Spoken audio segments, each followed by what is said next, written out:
The security guard didn't blow a whistle that day. He handed me a white envelope with my last name in bold and said, "Careful," like he was reading off a cue card. "Sir, your family's privileges are suspended for the rest of the season." Behind him.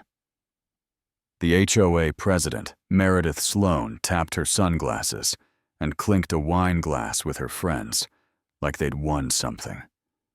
My daughter squeezed my hand and whispered, "Dad, what did we do?" And that was the second I stopped asking for permission and started figuring out how to take our summer back.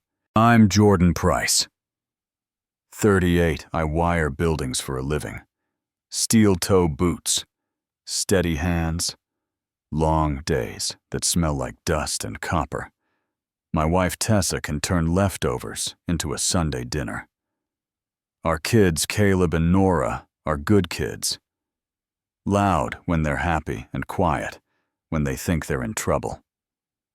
We moved to Cedar Ridge Commons for the postcard stuff, sidewalks that sparkle after sprinklers, mailboxes like little tuxedos, and a big blue pool that made $405 a month feel like a buy-in to childhood. You know what I mean? First weeks were everything. We hoped Nora in neon floaties, Caleb practicing flips, Tessa stretched on a faded towel, like sunlight was a book then. The old HOA president retired, and a special election slid by with fewer votes than a bake sale. In walked Meredith with powdery perfume and a 3-inch binder stamped, "Governance and Compliance," chin-level voice like a ruler tapping a desk. "We will restore standards," she said, and overnight the signs went up. Adult Swim, 10 to noon and 4 to 6, exactly when kids melt. No inflatables, no splash. Surfing voice level. Only with a laminated face chart, like we were grading laughter in the kicker. Anyone under 16 had to pass a competency test run by Meredith herself. No lifeguard certification, just the confidence of someone who loves rules more than people. The first ticket landed because Nora giggled.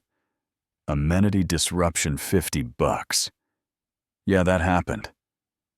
I paid it and tried to be the grown man who solves things at a table.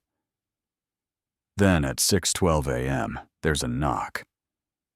Meredith on my porch in a blazer clipboard, squared to her chest, handing me a $500 fine because Caleb helped his sister float during an Adult Swim buffer. "You're fining my son for teaching his sister to float?" I asked, keeping my voice low so I wouldn't wake the house. "Consequences create order, mister. Price sign to acknowledge receipt," she said, tapping the line like a metronome. So I signed to keep the peace gathered. 18 families spoke at the next board meeting. With my hands shaking in my pockets, I said the obvious.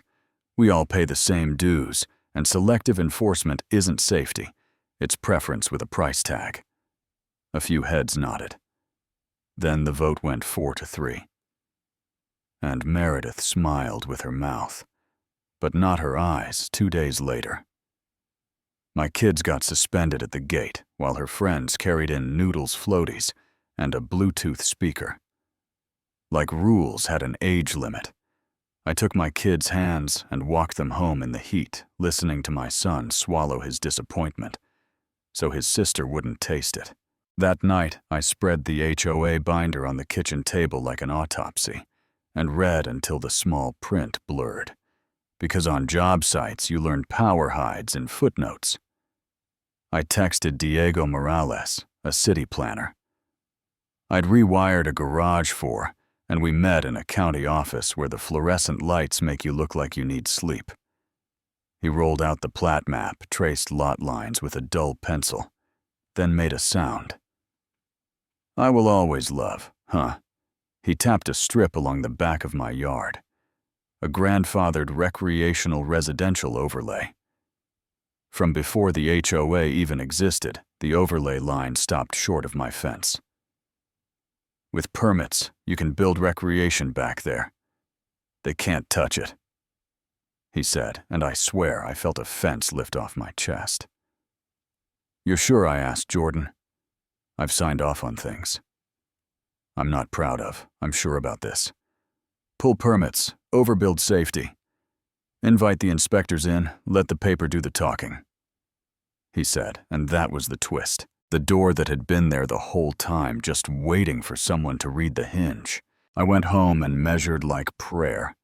Sketched a shallow catch pool with a gentle curve slide, a splash pad. For little ones, a rock feature that would sound like a creek shade sails for parents, a fence taller than code. "This is a water park," Tessa said, squinting at my pencil lines. "This is breathing room and it's legal," I said. Filed the permits that afternoon, called Tommy and Guyenne for pumps. The "don't die in July," he gave me the buy once cry, once sermon, then gave me a brakes anyway. A bobcat. Cut a trench, posts went in. Like drum beats. I wired GFCIs like an ER bonded. Every rail, doubled the drains. Installed latch alarms that chirped. If a gate forgot to be careful, tied it all into a clean sub-panel with room to grow. When the inspector showed up with swabs and test kits, I held the gate open. He measured, scribbled, smiled, and said the magic words, "Full compliance, cleaner than most city pools we saw this month," and I could breathe again. Meredith tried the scare routine heels in the dust. A law firm letter that said, "Cease and desist. Unapproved structure within HOA boundaries." I wiped my hands and handed her stamped approvals. The HOA overlay stops before my fence line. "The Riverlight Strip is outside your authority," I said. "Diego told me to name it, so I did. Interfere again, and you'll meet my attorney, Lila Grant." She's mean. Where it counts, Lila sent a citation-laden letter that read like seatbelts. 2 more inspectors came, walked measured left. Smiling kids on the sidewalk clapped like it was a parade for clipboards, and word got out that the Riverlight splash yard might open. So we cut a ribbon that was really Nora's jump rope.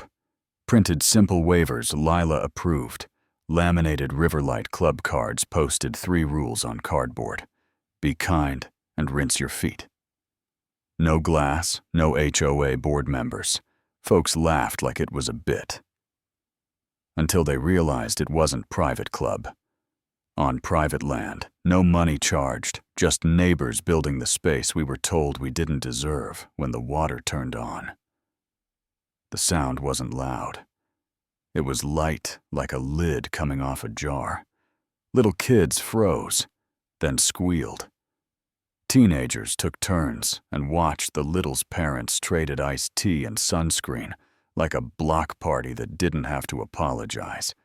And Meredith stood at the curb like a lifeguard of nothing. Letters followed. Illegal commercial activity. Nuisance decibels. Lila replied with the 3-line truth. No money. Private club outside jurisdiction. I bought a decibel meter and logged readings with timestamps. Inspector came, inspector left. We were fine. So Meredith reached for a different lever. And here's where the story shifts again. Hannah Kim. An accountant who can hear a missing penny hit. Carpet knocked on my door with a laptop. She had combed the HOA financials line by line. Friday, maintenance closures, line up with rental invoices. She said, scrolling photos of a rental truck and a catered bar under string lights by a supposedly closed pool. They rented it out and called it maintenance, I said. Hannah nodded. There are emails too. A lifeguard forwarded them after he quit. Meredith told staff to log private events as schedule.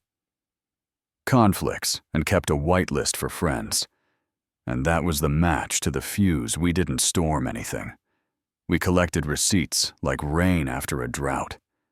Diego built slides even a hostile mind would have to see. Lila highlighted the law in yellow like school, and on a thick August night, we packed the community center till the AC gave up. Meredith sat behind her binder wall. Phyllis, the clipboard shadow at her shoulder, the treasurer. Ed Monroe looked like a man who might finally use his voice. I took the mic and kept my tone steady, like an electrical panel. This is June 16th at 4:12 p.m. I said, calendar screenshot. Maintenance, closure, click, rental. Invoice for the same date and hours. The room gasped, then the staff email filled the screen. Keep the kids out. Adults only. We'll call it policy enforcement. I didn't add. Adjectives. Bruises don't need decoration. The next slide was the whitelist names redacted, because I still want to be a neighbor in daylight. But the pattern was loud. Fines fell on families while exceptions covered friends. Meredith stood, tried to speak, yet stood.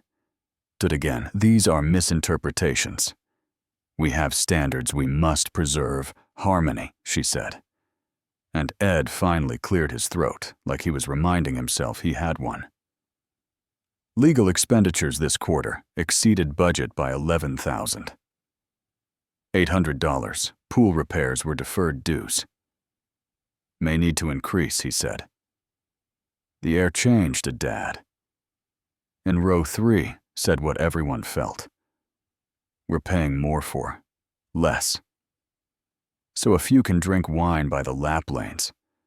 And a woman I didn't know stood and said, polite as a judge, I moved to recall the president. Someone said, seconded paper ballots slid hand to hand. Pens scratched. The hush felt like the sky holding its breath. I didn't look at Meredith. I looked at my kids on tiptoe by the bulletin board and at Tessa pressing her lips together. Because joy can look like gloating if you let it spill. The secretary read the result. By supermajority, the motion to recall passes effective immediately. Meredith Sloan is removed as president of the Cedar Ridge Commons HOA Fluorescent Lights, hummed back into the space.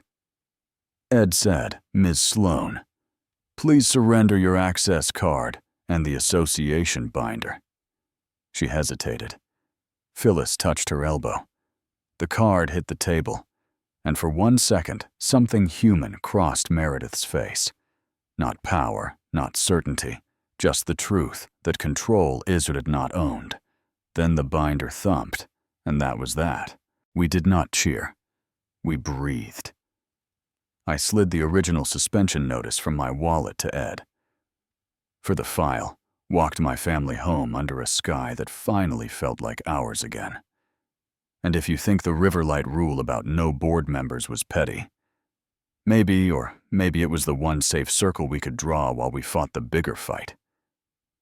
You tell me where the line is between order and control, between safety and punishment, between rules that protect and rules that push certain people out. You know what I mean. Drop your take in the comments. Tell me if I went too far or not far enough. Tell me where you're watching from and what time it is right now. And if you've ever seen a little empire, HOA, boss club, whatever, forget who it's supposed to serve. Tell that story, because the next binder only changes if we compare notes and decide together what justice looks like.